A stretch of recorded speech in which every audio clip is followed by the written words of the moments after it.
Bab 65 Naik Kalap. Sore di halaman rumah kediaman keluarga Lin tampak ramai oleh celotehan para bocah dan mereka yang sedang basket. Iya, sepertinya memang sudah lama mereka tak punya waktu berkumpul begini. Padahal biasanya kalau akhir pekan selalu mengajak anak-anak main bareng, terlalu pusing memikirkan begitu banyak masalah yang tak ada habisnya. Ini saja tadi karena Hera yang setelah menjemput anaknya pulang sekolah mampir ke situ. Pas juga Nai pun datang bersama mama dan kedua anaknya menjenguk Oma Aida yang sedang tidak enak badan. Jingga, Langit, Hera, si kembar Sagara Biru, dan Juna berlarian berebut bola basket dengan tubuh bersimbah keringat. Namun, mana bisa tidak ribut kalau ada Juna yang memang sudah usil dari orok. Saking jengkelnya karena bola-balik didorong dan sengaja ditabrak, Hera sampai berlari mengejar Juna mau menjambak rambutnya. "Awas kamu berani main dorong lagi," geram Hera ngos-ngosan sambil berkacak pinggang ke Juna yang malah cengengesan. Senang sekali dia bisa membuat Hera meradang seperti itu. Kalah kenapa ngamuk? Sudah emak-emak ya wajar kalau tidak kuat nafas. Masih juga gaya ikut basket. Cibir anak bontot Sasha Dewanti dan Abimanyu Nugroho itu. "Enak saja, kamu bilang apa? Emak-emak, aku sudah nggak kuat nafas. Gelut sama aku saja dari zaman kamu masih orok nggak pernah tuh menang." Hera yang tadinya sudah tidak ingin mengejar Juna lagi kembali mencak-mencak. Sayang, Juna di seberang kolam ikan. Kalau tidak sudah dia banting beneran tuh tukang nyinyir dan lelepin ke kolam. "Loh, memang kamu sudah emak-emak, kan? Memangnya lingga brojol dari perut siapa?" "Iya kali Bang Esra beranak sendiri." Pancing Juna malah makin keranjingan. Yang lain hanya gedek menonton mereka adu mulut. "Tapi, aku masih sanggup basket, Jun. Kamunya saja yang curang," seru Hera. "Hei, itu bukan curang, tapi seninya orang tanding basket ya gitu. Katanya pensiunan tukang tawuran, masa baru kesenggol gitu saja langsung ngelabrak." Ledek Juna terkekeh. "Juna, sialan," teriak Hera greget bukan main, lalu balik ke lapangan basket dengan muka kecut. Mereka tertawa ngakak. Sudah emak-emak anak satu, tapi kelakuan Hera sama sekali tidak berubah. Terlalu dimanja sama si Om, jadinya sama Lingga masih sama kekanakan. Begini ini kalau masih bocil minta kawin. Lingga saja nggak ngamukan kayak emaknya, kalau lagi main sama temannya. Gurau Biru cekikikan. "Diam, kamu," bentak Hera merengut merebut bola di tangan Langit yang hanya nyengir. "Kalau masih berantem lagi, nggak usah main. Capek banget lihat kalian ribut terus." Omel Jingga. Hera mendelik menatap Juna yang balik ke lapangan sambil masih cengengesan. Mereka kembali main basket lagi, tapi kali ini Hera yang emosinya masih di ubun-ubun tampak lebih gesit. Dia tidak memberi kesempatan Juna mendapatkan bola, dan beberapa kali saat ada kesempatan dia menyikut dan mendorongnya sampai nyungsep. Mana Hera peduli adik bontot celo itu meringis sambil misu-misu memegangi pinggangnya yang nyeri kena sikut. Atau lututnya yang lecet karena tersungkur. Langit, Jingga, Sagara, dan Biru hanya tertawa melihat kelakuan keduanya. Bruuk lagi-lagi Juna tersungkur setelah menghindar dari sikutan Hera, tapi malah kena jegal. Esra, Max, dan Gala yang kebetulan baru pulang dari kantor melihat kelakuan Hera tertawa ngakak. Juna bangun, meringis terlatih menghampiri Hera yang sedang bersorak setelah lemparannya sukses membawa bola masuk ring. "Dasar oneng, bukan gini konsepnya main basket. Aku sampai babak belur kamu sikut dan dorong-dorong terus dari tadi." Protesnya kesal, tapi Hera malah tertawa tanpa rasa bersalah. "Bukan aku yang tidak tahu konsep, tapi kamu yang nggak ngerti seni orang tanding basket. Masa berebut bola sama emak-emak saja sampai babak belur gitu. Gini ini kalau tukang joget disuruh rebutan bola. Payah." Olok Hera yang disahut tawa terpingkal mereka. "Lawan, Jun, lawan. Masa dari orok kamu apa-apa kalah terus sama mereka?" Langit malah ikut ngomporin. "Kenapa lagi?" tanya Esra mendekat. "Bang, bilangin tuh istrinya, kalau main basket jangan pakai nyikut, dorong, dan jegal dong. Lihat ini dengkulku lecet semua. Juna mulai mengadu ke suami Hera. Kan kamu duluan yang curang. Nih, lihat sendiri dengkulku juga bonyok bola-balik nyungsep kamu dorong. Hera ganti menunjukkan lututnya. Juna bilang aku emak-emak sudah nggak kuat nafas kalau main basket, Om. Katanya main nyikut dan dorong itu bukan curang, tapi seni. Orang tanding basket ya gitu. Kenapa sekarang ngamuk merasa kayak kena bully? Cibirnya. Mereka pusing dengar keduanya ribut. Max melepas kemejanya menyisakan kaos singlet tanpa lengan warna hitam, lalu ikutan mereka main basket. Begitupun Galah dan Ezra. Hera menyeringai. Abis si Juna karena sekarang malah ketambahan suaminya. Awas, nanti nyungsep malah ngamuk lagi. Geram Juna menerima lemparan bola dari Sagara. Hajar, Ra. Seru Nova yang baru datang sama Pras langsung nongkrong di pinggir. Mereka mulai saling lempar dan berebut bola. Lebih seru karena ketambahan orang yang ikut main dan Nova yang sibuk teriak-teriak heboh sendiri. Jangan dikira karena perempuan Jingga dan Hera kalah dari mereka, sama sekali tidak. Karena sejak zaman masih sekolah pun mereka memang biasa main basket bareng. Lihat saja selincah apa Jingga dan Hera berlari dan melompat melempar bolanya. Atau berebut bola dengan mereka. Lucu ketika Max berhadapan dengan Jingga, dia malah mengalah menyerahkan bolanya begitu saja hingga yang lain mendengus kesal. Cuma tetap saja setiap ada kesempatan Juna dan Hera saling jontok dan sikut-sikutan. Apalagi sekarang ada Ezra yang jadi partner istrinya mengerjai Juna. Dia berkali-kali nyungsep dan yang paling bahagia tentu saja Nova. Tidak berhenti ngakak melihat kelakuan bestinya asal sikut. Juna lebih tinggi, tapi Hera jelas lebih barbar. Kesabaran Juna habis ketika berhasil merebut bola dan bersiap melempar ke ring, tapi malah diroyok oleh Ezra diberikan ke istrinya. Hera melompat melempar bolanya di depan Juna. Begitu masuk, dia joget-joget sama. Nova yang menyetel dangdut koplo di ponselnya seperti sengaja meledek. Sudah tidak punya tenaga buat ribut, Juna pun ngeloyor ke pinggir dan duduk diam di samping Pras dengan muka merengut. Pasti nanti sebentar lagi ngadu ke bundanya. Biasanya kan gitu. Olok Hera masih tidak membiarkan Juna yang sewot itu untuk tenang. Gelut yuk, Ra. Ajak Juna, malah makin membuat mereka terpingkal-pingkal. Lah, apalagi nantangin gelut emak-emak kayak aku. Ledek Hera, karena memang sejak dulu kalau latihan taekwondo bareng Juna yang selalu kalah dan nangis. Ajur Jun, sahut Novatos sama Hera.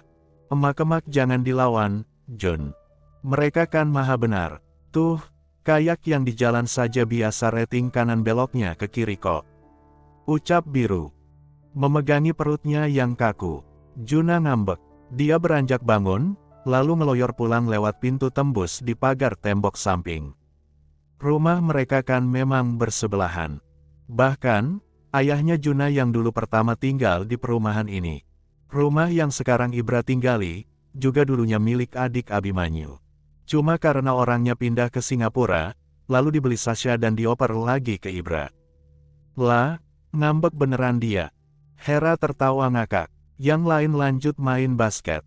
Tidak ada lagi drama sikut-sikutan seperti tadi.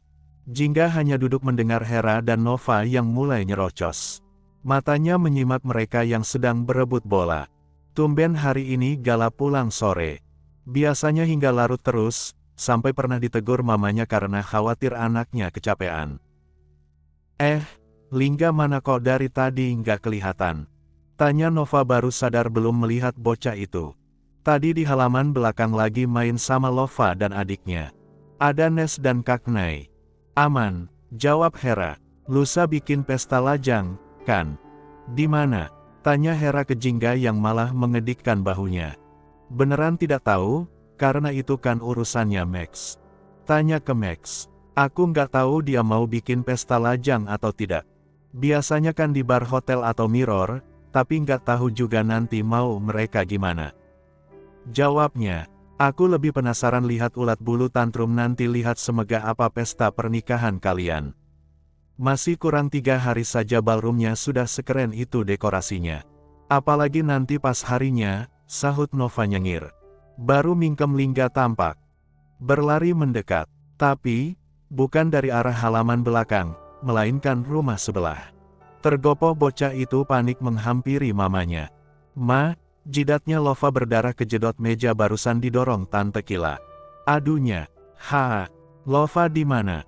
tanya Hera kaget. Mereka yang lagi main basket juga sontak berhenti. Di rumah sebelah, lagi nangis diomelin Tante Kila. Tanpa menunggu mereka semua berlarian ke rumah sebelah. Takut Kila kumat senengnya dan menyakiti anak kecil. Sementara Nova masuk memberitahu mama dan neneknya Lova. Benar saja, baru menginjakkan kaki di teras sudah terdengar teriakan marah Kila dan tangisan Lova. Saat masuk ke ruang tengah tampak Fiona sedang panik menghalangi Kila yang berdiri sambil membawa sapu, sedang Lova menangis dengan keningnya yang benjol dan berdarah. Anak S*T*N. Bisanya hanya bikin pusing. "Siapa suruh masuk ke kamarku?" Teriaknya marah. "Itu kamar Mama Lova. Tante yang pergi," sahutnya sambil nangis. "Nenekmu sudah mau cerai. Rumah kalian bukan di sini lagi." Plaak Jingga maju dan menamparkan keras mulut Kila sampai mukanya terhempas saking kuatnya. Perempuan itu meringis, mendelik dengan tangan terangkat tinggi hendak membalas. "Si L*N. Apa-apaan asal main tampar." Baf Jingga menjotos kening Kila sampai dia keliengan tersungkur ke sofa. Fiona kebingungan. Mau melerai, tapi tahu anaknya salah sudah membuat Lova terluka. Mana mulutnya juga kelewatan. "Beraninya kamu melukai keponakanku. Biarpun nanti Tante Rena sudah cerai, kamu juga tidak akan jadi pemilik di sini. Ini rumah kakekku. Abangmu juga hanya numpang di sini. Paham?" Bentak Jingga mendekat sudah mau menggampar lagi Kila, tapi dihalangi oleh Fiona.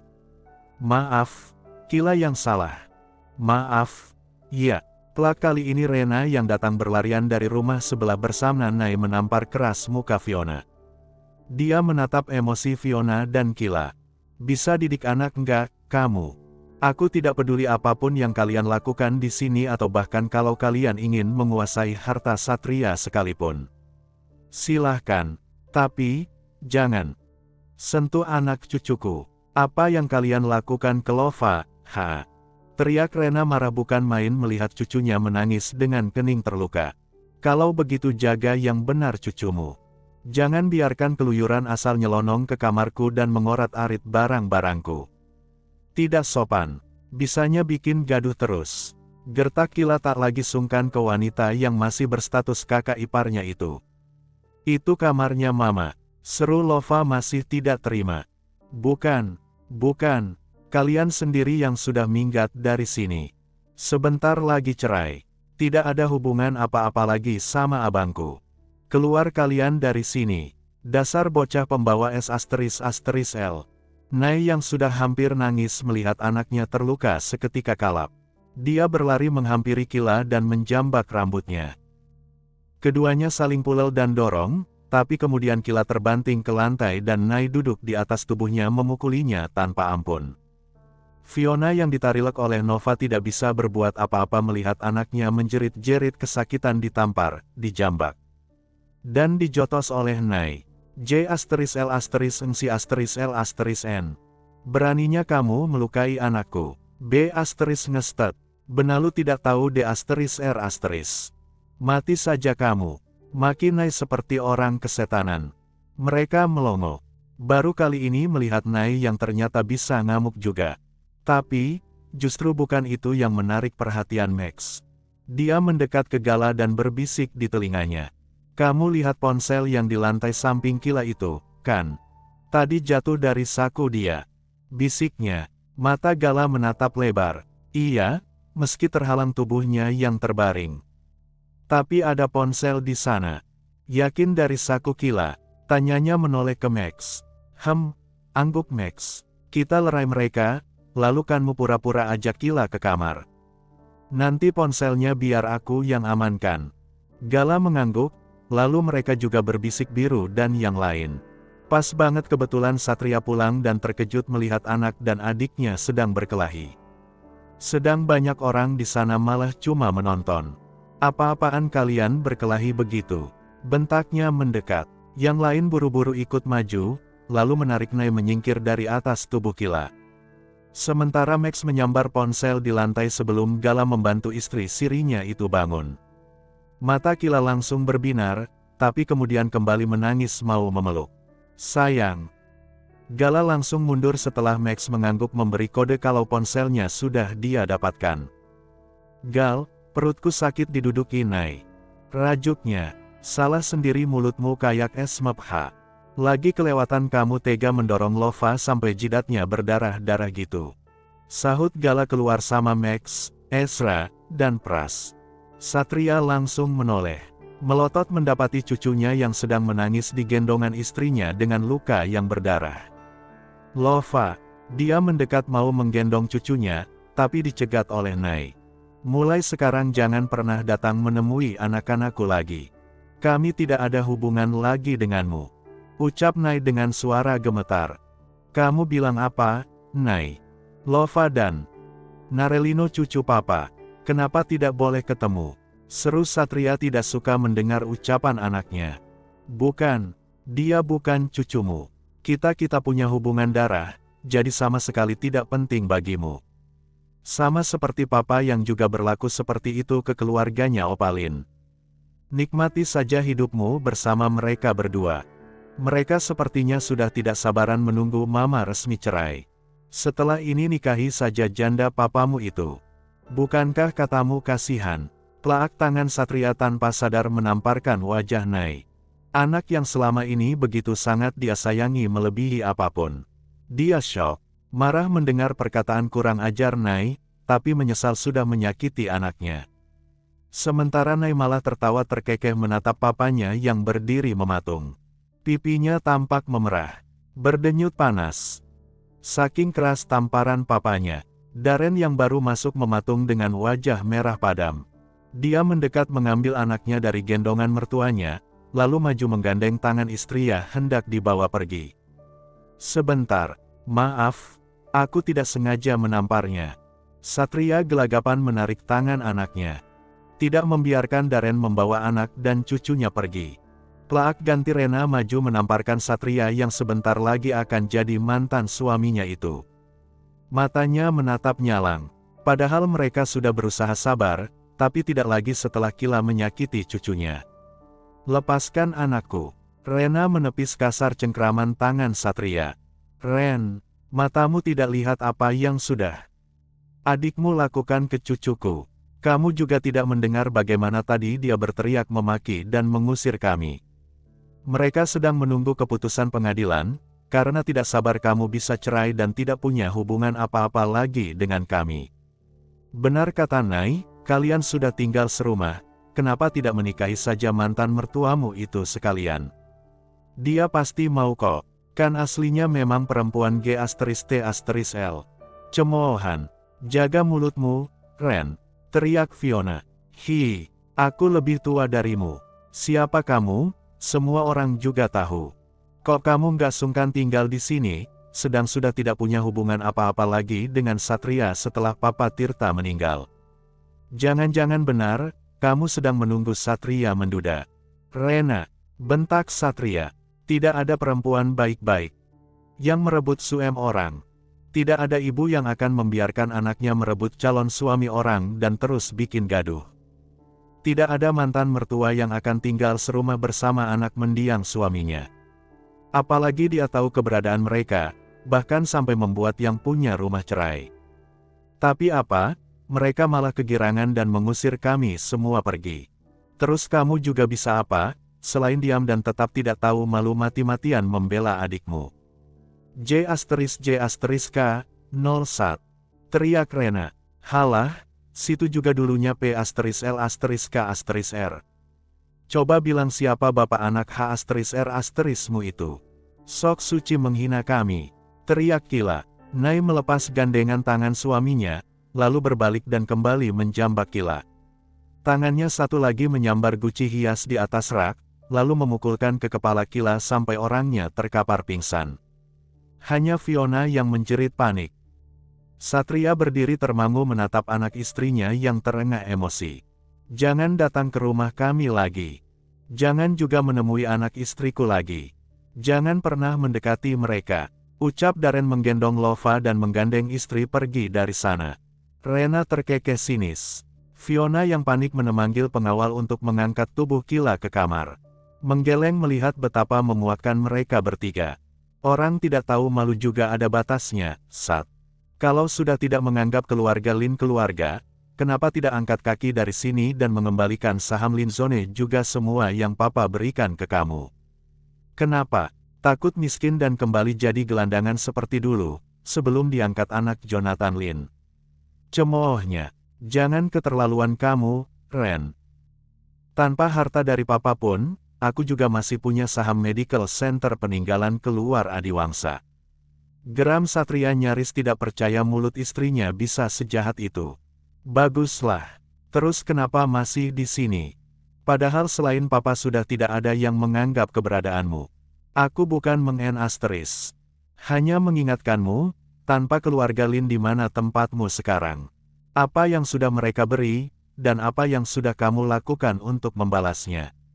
Aku ingatkan sekali lagi, awasi adikmu. Lain kali aku pastikan opa-omanya Lova sendiri yang akan membalas tangan dan mulut bengestet adikmu. Ucap Rena sebelum kemudian menyusul yang lain keluar. A few moments later. Bab 66. Rahasia besar di ponsel Kila. Kesalahan Kila kali ini bukan cuma sudah kasar dan melukai Lova, tapi juga terlalu menyepelekan Nai. Dikira Naya yang memang sifatnya kalem, lebih banyak mengalah, dan baik ke siapapun itu tidak bisa emosi. Salah besar. Marahnya seorang pendiam itu justru mengerikan. Mana ada seorang ibu yang tidak kalap, melihat anaknya terluka berdarah-darah dan dibentak-bentak dengan ucapan kasar tak pantas. Lova bahkan baru 5 tahun. Bisa-bisanya Kila setega itu mendorongnya hingga terbentur meja. Bahkan, setelah melihat Lova menangis dengan jidat berdarah, Kila masih menghardik dengan membafewea sapu hendak memukul. Maka wajar kalau kemudian membuat Nai naik pitam seperti singa lapar. Mana mulut Kila juga keranjingan makin kurang J*R. Benalu satu itu adalah orang yang paling berharap orang tuanya segera cerai. Pasti Kila juga girang tak karuan saat mamanya mengajak Sang Aji minggat dari rumah. Benar-benar bengestet. Dia berbahagia di atas kehancuran keluarga abangnya, yang jelas-jelas akibat kelakuan dia dan keberadaan mamanya tinggal di situ. Satria bukan cuma kehilangan anak istri, tapi bahkan Darren sudah menjatuhkan larangan untuk menemui kedua cucu kesayangannya. Iya, begitulah kalau menyepelekan orang yang sudah berusaha mati-matian bersabar. Seorang Darren yang meski dikenal paling tengil dan selengean, tapi selalu menghargai mertuanya. Menganggap sebagai orang tua sendiri, karena Satria juga selama ini memperlakukannya seperti itu. Sayangnya semua berubah sejak geger Kila. Di tengah cemoohan dan hinaan ke papa mertuanya, Darren tetap mencoba positive thinking, tapi, apa yang dilihat dan didengar dengan mata kepala sendiri tadi, membuatnya benar-benar hilang sabar dan respek. Papa mertuanya sudah tidak layak dia hargai. Tidak akan membiarkan anak istrinya tersakiti lagi. Satu hal tak terduga terjadi saat keributan tadi. Apalagi kalau bukan Max yang berhasil mendapatkan ponsel Kila, padahal Satria memastikan kalau adiknya tidak memegang ponsel, yang bisa membuat Kila terhubung dengan Mars maupun siapapun itu. Beruntung saat keributan tadi dia bisa mencurinya. Sayang, tidak bisa dibuka karena terkunci sandi. Berkali-kali dicoba pun tetap gagal. Sampai kemudian Elang yang tadi biru telepon akhirnya datang mereka dibuat gedek. Elang bahkan hanya butuh beberapa menit untuk membuka sandi ponsel Kila. Dan bingo, Tuhan akhirnya menunjukkan kebenaran itu ke mereka lewat isi chat Kila yang diduga adalah Mars. B*****TTT, K***P***R**TTT, Kila. Gala sampai gemetar hebat. Langit, Sagara, dan biru justru mendekat dan merangkulnya dengan sukacita. Hidup Gala terselamatkan dari J**L**N itu. Kenes memanggil papa mamanya naik, menunjukkan apa yang mereka temukan. Freya sampai menangis memeluk Gala. Marah karena Kila tega sejahat ini, tapi juga lega karena hidup Gala tidak akan terbelenggu dengan perempuan ular itu nantinya. Terus ini gimana, Pak? Mau langsung kita bereskan sekarang? Tanya langit seperti sudah tidak sabaran. Tendang saja mereka bertiga dari sini. S*MPH, semua. Ini yang Om Sat bilang, katanya berani jamin adiknya tidak pegang ponsel dan terhubung dengan antek-anteknya. Suruh melek sini matanya. Geram biru. Tapi, kasihan opa kalau Om Sat beneran kita usir. Kalau memang sudah jelas begini, Kila dan Tante Fiona saja yang disuruh pergi dari sini. Toh, tidak ada hubungan apa-apa dengan keluarga kita, usul Sagara yang masih memikirkan tentang perasaan opanya jika anak angkatnya mereka tendang keluar.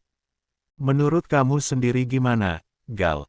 Tanya Freya ke Gala yang masih diam mencoba meredam emosinya. Gala menghela nafas panjang menatap papanya, seperti sedang minta pertimbangan bukan apa, tapi terlalu enak kalau balasannya hanya sekedar diusir begitu saja. Sedang karena kelakuan B*S*nya itu, hidupnya dan Jingga berantakan. Keluarganya juga tersakiti semua. Aku tidak akan segampang itu melepasnya begitu saja, setelah apa yang dilakukan ke kita semua, jawab Gala yang ditanggapi anggukan kepala papanya. Bagus. Harus begitu. Papa sudah bilang, itu anakmu atau bukan, Kila tetap akan membayar dengan nyawanya. Apalagi sekarang sudah ketahuan. Jangan harap bisa lepas. Tinggal tunggu sampai anaknya lahir, kita bereskan dia. Ucap Ibra yang sepertinya sudah punya rencana sendiri. Terus kita disuruh sabar nunggu sampai si ulat bulu beranak, baru membalasnya. Gitu maksud Papa? Kenakan dia dong. Sungut biru tidak setuju. Tentu saja tidak. Kita diam dulu. Pura-pura tidak tahu soal ini. Tunggu sampai lusa saat pernikahan Jingga dan Max. Ramon pasti akan datang menyeret Mars keluar dari tempat persembunyiannya. Saat itulah kita bereskan masalah ini. Biar Satria tahu, seperti apa rasanya malu 7 turunan. Kalau setelah itu dia masih punya muka membela adiknya dan bertahan di Linzone maupun tempat ini, berarti memang tak ada harga dirinya lagi. Jelas Ibra. Mereka manggut-manggut. Tahu papanya punya rencana membalas mereka dengan cara yang bisa lebih mengena. Jingga bergeser memberikan tempat untuk Max yang baru keluar dari kamarnya setelah selesai mandi. Tidak lagi canggung karena memang barang-barang Max sudah berpindah ke kamar Jingga. Bahkan, saat kapan hari dia tidur di kamar Jingga pun mereka semua sepertinya juga tahu. Gara-gara Max malah kebablasan tidur sampai siang. Dia baru bangun setelah Jingga yang merasa lapar terjaga hampir jam 12 siang, jadi ya gitu, saat keduanya turun makan siang mama, oma-opanya hanya nyengir tanpa bertanya aneh-aneh. Karena mereka yakin cucunya tahu batasan dan bisa menjaga kehormatannya. Terlebih Max sudah membuktikan, dia bisa dipercaya menjaga Jingga. Gimana hasilnya? Tanya Max. Nih, Elang memberikan bukti chat di ponsel Kila. Wah, sudah dapat tiket ke neraka dia. Tinggal tunggu waktu keberangkatannya. Max terkekeh menggeleng. Papa bilang mau dibereskan sekalian di pesta lusa nanti, ucap Jingga.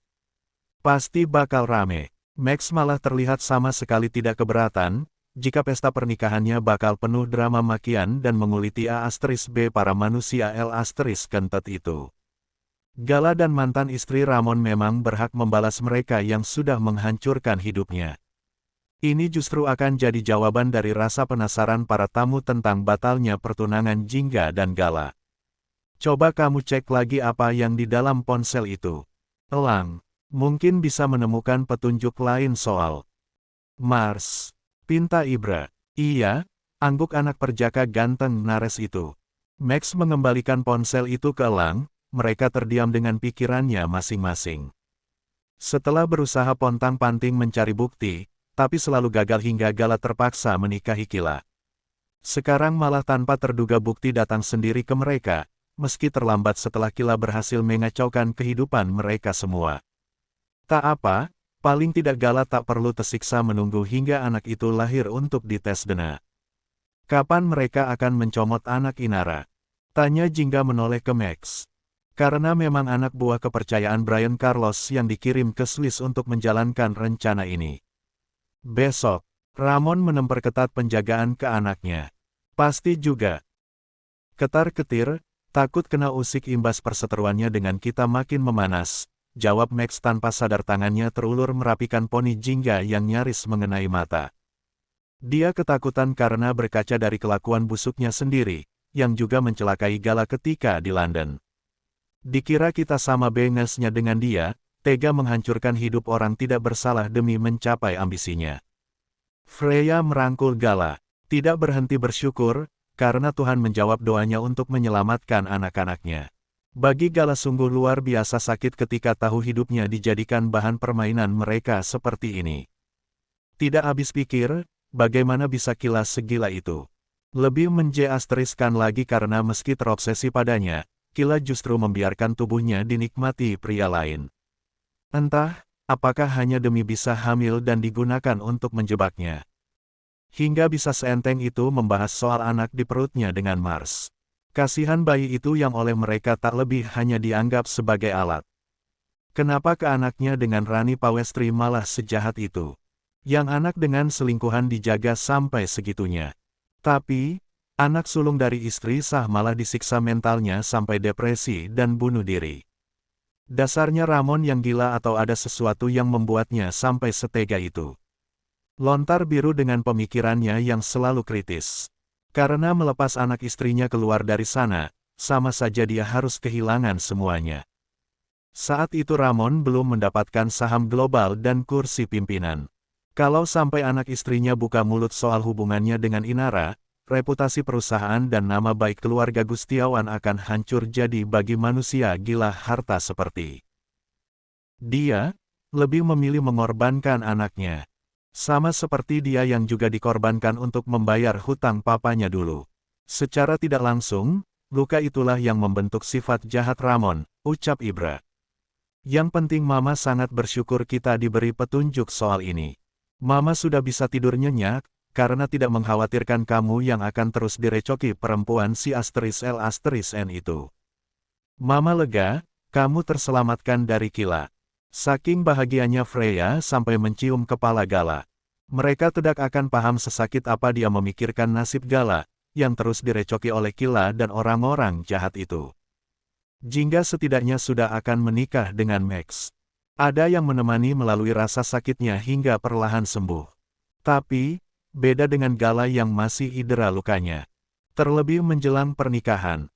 Jingga, bus, ada drama lagi di sebelah. Bapak sama emaknya Darren datang melabrak Pasat sama si ulat bulu. Seru Nova yang masih ngos-ngosan lari menaiki tangga. Mereka saling lempar pandang. Sebenarnya malas dengar orang ribut. Tapi, bagaimana lagi karena Matteo adalah teman baiknya Ibra. Jadi Ibra dan Freya pun bergegas ke sebelah. Begitupun Gala dan yang lain menyusul turun. Hanya Jingga yang masih di sana sama Max dan Elang. Calon pengantin dilarang stres. Urusan si ulat biar mereka yang bereskan. Kalian hanya perlu siap mental dan tahan kram salaman sama ribuan tamu. Satu lagi, mulai belajar jurus jitu jebol gawang biar langsung goal. Ucap Elang tertawa ngakak melihat Jingga yang mendelik. Dia setahun lebih tua dari Langit dan Jingga. Biarpun waktunya lama dihabiskan di Jerman, tapi dengan Jingga dan yang lain tetap saling berhubungan. Itu didikan orang tua mereka, yang ingin persahabatannya bisa menerus ke anak-anaknya. Mulut si *L**N. Sungut Jingga merona nol malu. Max pasti sudah pengalaman, kan? Elang menatap geli Max yang mendengus tidak berniat meladeninya. Tapi, dari gelagatnya Elang sudah tahu jawabannya. Mau diajari nggak, Max? Nanti aku carikan yang bagus buat kursus kilat. Ledek Elang makin keranjingan menggoda kedua calon pengantin. Kamu terlalu meremehkanku, sahut Max, tapi N malah membuat Jingga menoleh curiga. Honol, dia ngaku sendiri. Elang ngakak buru-buru bangun dan pergi dari sana dengan membawa ponsel Kila. Meninggalkan Jingga yang mengernyit dan Max yang terkekeh greget ditatap dengan penuh curiga begitu. Apa? Nggak usah mikir yang aneh-aneh, Hon. Max merangkul leher Jingga, menariknya mendekat dan mencium pipinya gemas. Memangnya aku mikir apa? Tanya Jingga masih mendelik. Mikir aku tukang celup. Iya, kan? Memangnya enggak? Itu bukan pertanyaan, tapi tuduhan yang membuat Max tambah greget. Kalau gitu lusa kita buktikan, apakah benar aku tukang celup kayak yang di otak cantikmu itu? Mau. Gelut di tempat tidur. Bisik Max di telinga Jingga. Haish. Jingga menggeliat menyikut Max, lalu meloyor turun mau menyusul ke sebelah. Max beranjak berdiri dengan tawa. Lebarnya mengikuti calon istrinya. Begitu terkejar menyamai langkahnya di tengah tangga, dia kembali merangkulnya. Malam pertama bisa tidur memeluk istrinya saja Max sudah senang. Dia akan memenuhi janjinya, tidak menuntut haknya yang itu sebelum Jingga siap. Setidaknya sekarang hubungan mereka sudah mulai menghangat. Jingga mulai merasa nyaman bersamanya. Tidak menolak sedikit sentuhannya. Tapi, justru itu yang membuat Max blingsatan karena ketagihan dan menginginkan lebih dari sekedar C*M*N. Sampai di rumah sebelah lagi-lagi telinga mereka mendengar suara ribut. Hanya saja kali ini adalah Erika, mamanya Darren yang berteriak memaki mereka.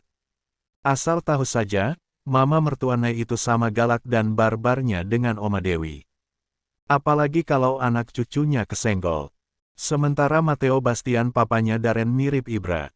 Tak banyak omong, tapi sekalinya mangap bikin sakit hati dan jantungan. Matteo juga seorang pemasok senjata di pasar gelap. Karena itu juga dulu Satria mati-matian menentang kedekatan Nay dan Darren. Kalau kalian tidak becus mengawasi dia, biar kami yang akan melakukannya. Sekalian aku ajari, bagaimana membuat jinak J*L*B*NL seperti dia ini. Heran ya, mamanya juga mantan P*L*K*R. Abangnya dulu juga tukang angkut perempuan M*L*M. Masa nggak paham otak busuk J*M*R*H*N kayak gila ini. Sudah ditunjukkan ke mata kalian kelakuannya yang menjengkelkan, tapi tetap saja N menolak melek. Diperdengarkan ke telinga kalian semua kebohongannya, tapi pura-pura budek. Otak kalian yang jongkok atau muka kalian yang terlalu tembok sih.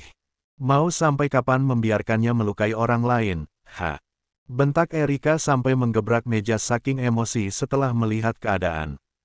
Cucunya, aku dan suamiku tadinya tidak mau ikut campur, meski sekarang malu kalau dekat kalian lagi. Tapi, karena hari ini perempuan Bengeste ini sudah menyakiti cucuku, jadi jangan harap kami akan diam saja lagi.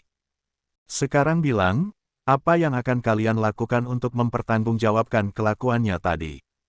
Pak Satria, Lova juga cucumu. Bisa-bisanya ya kamu diam saja melihatnya nangis kejar dengan kening berdarah-darah. Sementara adik kesayanganmu masih memaki dan mau memukul Lova lagi pakai sapu. Kamu itu benar-benar kakek sialan. Tidak berguna. Cemooh Erika sudah tidak peduli lagi kalau yang dimakinya itu adalah besan mereka sendiri. Ma, tegur Matteo ke istrinya, karena sungkan ke Jonathan Lin yang tampak duduk terdiam dengan muka kaku menahan malu. Pokoknya aku nggak peduli, Pak. Kamu juga lihat sendiri kan keadaan cucu kita. Lova baru 5 tahun, tapi dia yang tantenya sendiri malah tega membuatnya terluka seperti itu. Kita mau bentak saja tidak sampai hati kok, seenaknya saja didorong sampai jidatnya bocor dan dimaki-maki dengan ucapan tak pantas. Aku gampar dan jedotin ganti sini kamu ke tembok. Biar tahu rasanya seperti apa. Teriak Erika menuding ke Kila yang duduk di tengah mama dan abangnya. Di kepalanya ada perban. Muka juga ada luka lebam dan bekas cakaran. Pasti bekas tadi dipukuli dan dihantam guci keramik oleh Nay. Dikiranya aku sudi apa jadi tante cucumu yang kayak anak S*T*Nen itu. Tante apa? Nay hanya anak hasil S-Link Harena dengan suami orang. Bukan darah daging abangku. Dia dan kedua anak si L*nya bukan siapa-siapa kami. Jadi berhenti memaki dan menyalahkan kami. Dia bukan cucu abangku. Kila, Plaak Satria berteriak membentak adiknya, lalu bangun dan menamparkan keras mulut kurang ajarnya. Mata Satria melotot. Sejak tadi sudah pusing memikirkan Lova yang terluka, juga anak dan menantunya yang marah. Mau ke sana menjenguk Lova pasti tidak dikasih masuk. Telepon dan chatnya saja tidak digubris. Itu semua gara-gara Kila. Sialnya lagi adiknya masih juga tidak merasa bersalah, bahkan makin menjadi Pukul aku sampai mati sekalian kalau perlu. Tapi, itu tidak akan merubah kenyataan, kalau mereka memang bukan siapa-siapamu, Bang. Nai bukan darah dagingmu. Percuma kamu perlakukan seperti anak sendiri, ujung-ujungnya juga tidak tahu D*R*. Tidak tahu terima kasih, padahal dari kecil abang yang mengangkat derajat mereka hingga tidak jadi anak H*R*M tanpa papa. Bocah S*T*N itu juga. Kecil-kecil kelakuannya kayak. Pelakak-pelak Satria menamparkan lebih keras lagi mulut adiknya. Bahkan 2 kali sampai pipi Kila makin membiru. Mulutmu benar-benar bengestet. S*H. Lupa, dari mana asal-usulmu? Selalu menghina Rena P*L*K*R, Nai anak H*R*M, Lova bocah S*T*Nen. Lalu, kamu sendiri bagaimana? Mamamu juga perebut suami orang. Bahkan, lebih pantas jadi anak papaku. Keluarganya lebih menjelaskan lagi kelakuannya. Dan sekarang kamu pun menuruni kelakuan mereka. Itulah yang namanya hubungan darah. Kamu dari garis keturunan keluarga P*L*C*R, makanya kelakuanmu juga sama murahannya dengan mereka. Bagaimana bisa kamu sebanding dengan Nai dan Rena? Mereka jauh lebih terhormat, tidak menurahan dan memalukan sepertimu. Paham, bentak Satria yang menuding muka adiknya yang melongo. Bukan cuma Kila yang syok Satria tiba-tiba bisa sekeras itu, mereka semua juga sedikit cengok. Satria biasanya kan mati-matian membela atau hanya diam saja setiap kali adiknya berulah. Begitupun Fiona yang gemetar menahan tangis. Ini kali pertama Satria terang-terangan menghinanya. Dulu biarpun membencinya, tapi tidak sampai sekasar itu. Berani sekali lagi kamu menghina mereka, kalian berdua silahkan pergi dari sini. Gara-gara kalian, aku sudah kehilangan semuanya. Kamu masih kurang puas juga aku dibenci dan ditinggalkan semua orang, ha. Gertaknya seperti sudah benar bebar frustasi. Saat aku dan istriku kesini hanya mau mengingatkan kalian. Mulai sekarang awasi dia baik-baik. Sekali saja berani mengusik menantu dan cucuku lagi, aku pastikan akan membantainya dengan tanganku sendiri.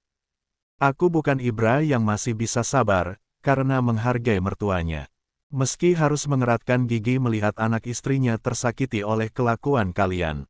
Ini peringatan pertama dan terakhir dariku. Aku tidak peduli ke siapapun, termasuk kamu. Jauhi menantu dan cucuku. Kalau sampai aku dengar kalian macam-macam lagi, kamu jelas tahu apa yang bisa aku lakukan ke kalian. Terutama adik J*L*, ngemu itu. Ancam Mateo tegas ke besannya yang sekarang malah sudah tidak diakui papa lagi oleh Nai. Maaf, aku lengah mengawasinya. Soal Lova terluka, aku juga merasa sangat bersalah, ucap Satria menunduk tak sanggup mengangkat wajah. Mateo menghela nafas panjang, lalu menoleh ke Ibra dan Jonathan Lin. Sebenarnya juga tidak enak hati ke mereka berdua, tapi dia terpaksa mengambil langkah tegas karena sudah kelewat batas. Maaf, Om Nathan, juga kamu, Ip. Melihat cucuku diperlakukan seperti ini sampai terluka, itu sudah batas akhir yang tidak bisa saya tolerir lagi. Jadi saya juga setuju dengan keputusan Darren, yang tidak mengizinkan Satria bertemu Nai dan kedua anak mereka. Satria tidak bisa melindungi anak, istri, cucu, dan keluarganya sendiri dari kegilaan adiknya. Ancaman saya juga bukan asal mangap.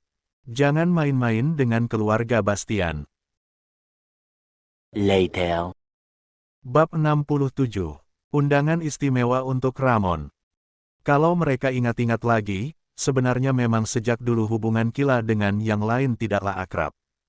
Terutama Jingga yang dari kecil paling anti dengan kedatangan adik Satria itu. Bahkan, dengan Nai dan kedua adiknya pun tidak sedekat itu.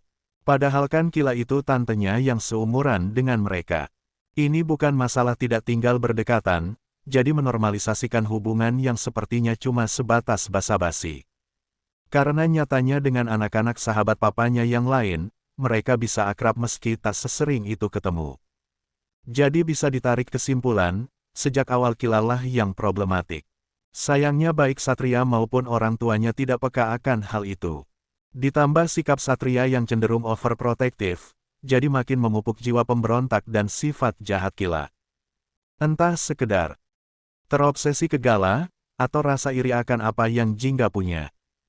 Tapi, nyatanya memang sejak kecil bibit kebencian itu sudah ada di hati Kila. Lepas kendalinya kali ini hingga sampai melukai dan kasar ke Lova, adalah puncak amarah semua orang. Tak hanya Matteo Bastian dan Erika yang sampai datang melabrak dengan mulut pedasnya. Jonathan Lin juga sudah angkat tangan terhadap sifat tidak tegas Satria. Apalagi setelah tahu soal fakta yang berhasil mereka dapat dari ponsel Kila. Tadinya Jonathan masih berusaha melapangkan sabarnya, karena khawatir jika itu memang anak Gala. Namun, sekarang sudah tak ada lagi yang memberatkan pikirannya. Jonathan sudah memutuskan untuk tidak ikut campur tangan lagi apapun soal Satria. Termasuk akan rencana Ibra membalas para manusia terkutuk itu di pesta pernikahan Jingga dan Max. Dari semalam Kila sudah kelimpungan mencari ponselnya yang hilang, tapi, tentu saja tidak berani koar-koar bertanya ke siapapun. Bunuh De Asteris R itu namanya. Mereka tahu dari laporan para pembantu para bodyguard, soal Fiona yang menanyakan ponselnya yang raib. Jadi jelas, Fiona yang diam-diam memberikan ponsel itu ke anaknya.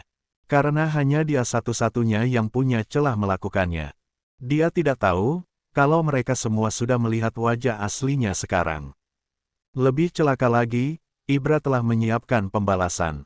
Seperti kata Max semalam, hari ini orang mereka yang dikirim untuk misi ke Swiss mulai menjalankan tugasnya.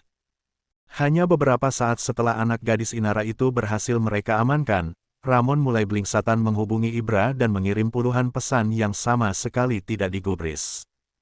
Sengaja Ibra membuat dua manusia El Asteris kentet itu kalang kabut ketakutan akan nasib anaknya. Persiapan pernikahan tinggal menyisakan sehari besok.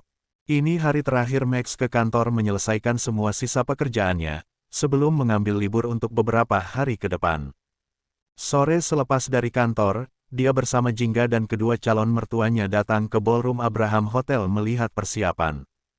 Didampingi juga Dirga Abraham, adik Ibra yang memegang posisi direktur utama di hotel mereka situ. Mereka sudah ngebut selama seminggu ini. Menyala nggak tuh otak sama pinggang pihak Wo-nya. Aku saja lihatnya sampai gedek. Bakal pecah rekor jadi pesta pernikahan paling wow. Calon besanmu amit-amit, Bang. Dirga terkekeh. Masih dengan kepala geleng-geleng, karena memang se-effort itulah Brian Carlos yang menginginkan pesta semegah mungkin untuk pernikahan putranya. Tapi, hasilnya memang tidak mengecewakan kok. Bagus banget. Puji Freya untuk dekorasi dan konsep pesta yang mengusung tema modern, dengan dominasi warna putih. Makin puas karena foto-foto prewedding anaknya tampak terpajang indah di setiap sudut ruang. Meski jauh di lubuk hatinya menyisakan perih, karena impiannya melihat Jingga dan Gala menikah kandas. Gimana menurut kalian? Tanya Ibra ke anak dan calon menantunya. Bagus, jawab Jingga yang mendapat anggukan kepala tanda setuju Max. Mau Om siapin buat pesta lajang, enggak? Kalau iya, besok malam barnya kita private. Tawar Dirga. Jingga menoleh ke Max yang menggandeng tangannya melangkah menuju ke lobi. Seperti yang dia bilang ke Hera kapan hari, kalau soal ini dia tidak tahu apa. Rencana Max.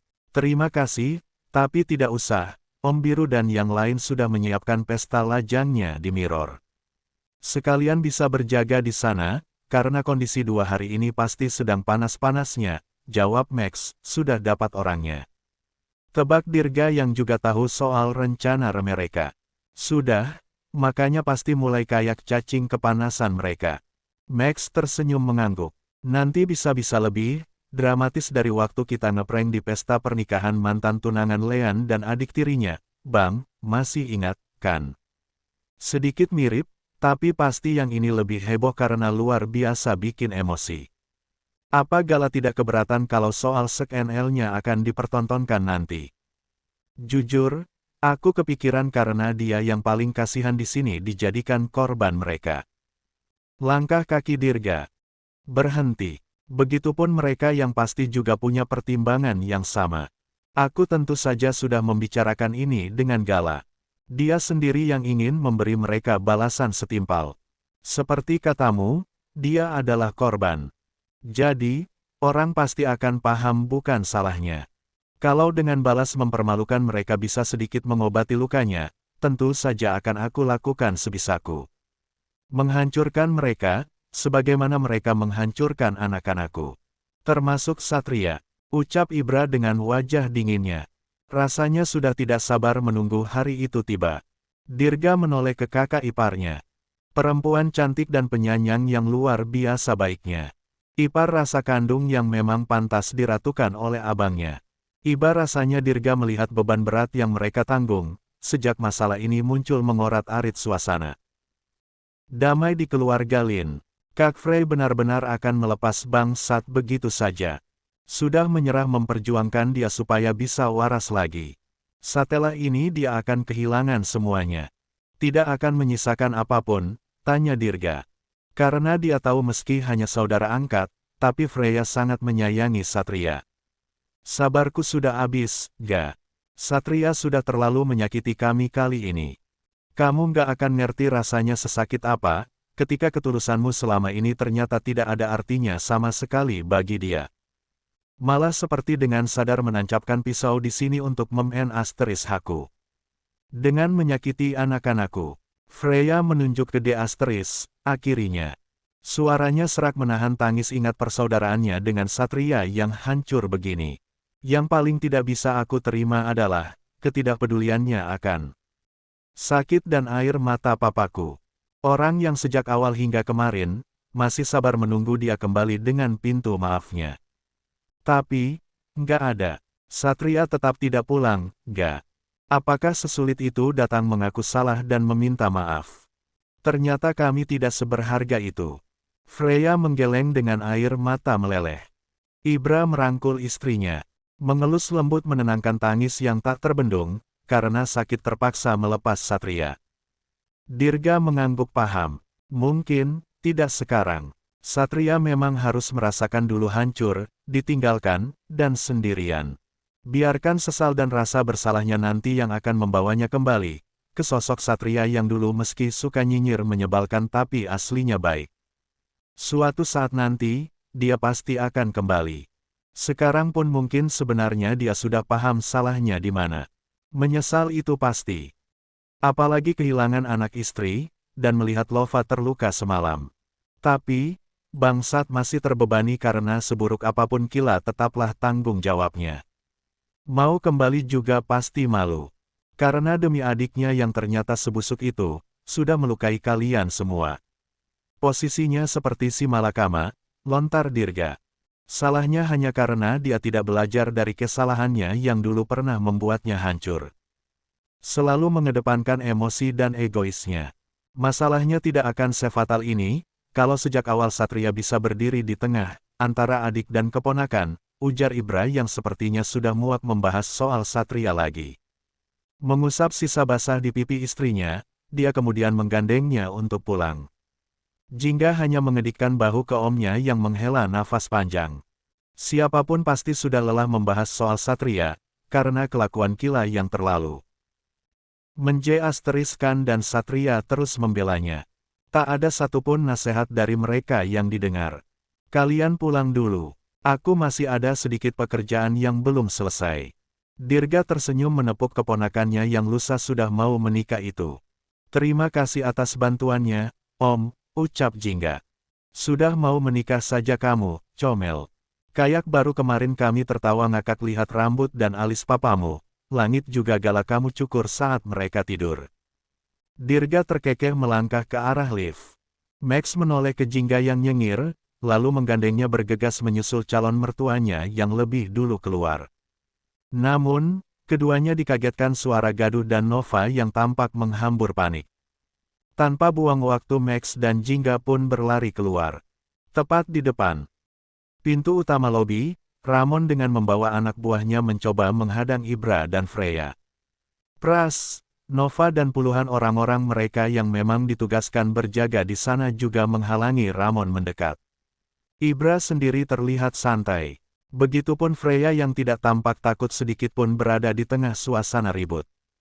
Masuk mobil, Ma. Biar kami bereskan mereka dulu. Jingga meraih tangan mamanya, tapi Freya menggeleng. Tidak apa. Anaknya ada pada kita. Dia tidak akan berani macam-macam. Ucapnya sama sekali tidak merasa takut. Mentalnya sudah terasa, karena sejak dulu sudah biasa berhadapan dengan situasi seperti itu. Bahkan, 2 kali hampir terbunuh oleh musuh suaminya. B*J*Nen kamu, Ibra. Dasar banci. Lepaskan anak Inara, teriak Ramon. Dengan muka merah padam. Maksudnya apa datang membawa pasukan dan menagih anak padaku? Anak yang mana? Bukankah adikmu belum menikah? Ibra menyeringai menikmati tatapan membunuh pria di hadapannya itu. Jangan pura-pura bodoh. Pasti kamu yang menculik anak itu. Lepaskan sekarang atau aku akan balas. Balas apa? Membunuh anak buahku lagi seperti yang kamu lakukan kemarin, menyiksa dan menggantung mereka bertiga. Atau, mengincar anakku. Coba saja kalau bisa. Ibra tersenyum mengejek mengedikkan dagu ke Jingga. Menantang Ramon untuk membuktikan ancamannya. B*****. Umpatnya geram berusaha mendekat ke Ib dihadang oleh Pras dan Nova. Mendorongnya kasar kembali. Mundur menjauh. Di London kamu bisa mencelakai Gala dengan cara curangmu dan tanpa sepengetahuanku. Tapi, tidak dengan sekarang di bawah pengawasanku. Jadi jangan coba-coba mengancam. Pahami di mana posisimu sekarang. Berlutut memohon pun belum tentu aku gubris. Apalagi berteriak tak sopan dengan membawa para cecunguk tidak bergunamu itu. Ucap Ibra. Apa mamu sebenarnya, sialan.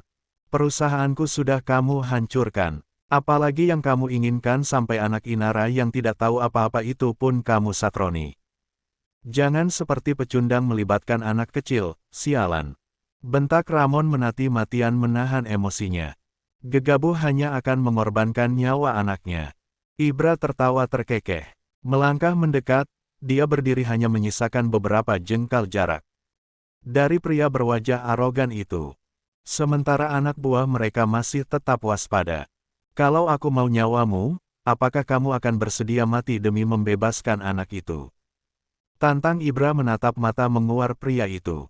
P****CT. Terima kasih sudah mengajariku bagaimana caranya bermain ala Pek-en sepertimu. Bagaimana kalau aku juga melakukan hal yang sama, seperti yang kamu lakukan ke Gala? Memberinya obat perangsang dan membiarkan orang-orangku bergantian MGL*R-nya.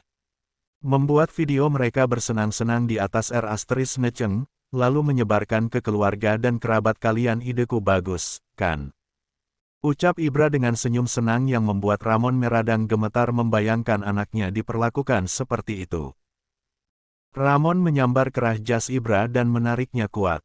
Jack sudah mau melepas tangan kurang ajar Ramon dari jas bosnya, tapi Ibra mengangkat tangan menghentikan niatnya. Terlalu menyenangkan melihatnya kelimpungan ketakutan begini. Berani kamu mencelakainya, aku pastikan akan membuatmu menangis darah. Seujung rambut saja kamu melukainya. Aku pasti akan H6 anakmu. Lepaskan anak Inara, K***P***R**TTT. Teriaknya di depan muka Ibra dengan mata melotot lebar. Bukankah itu yang kamu lakukan ke Gala? Kamu pikir aku tidak marah, anakku kamu sakiti seperti itu.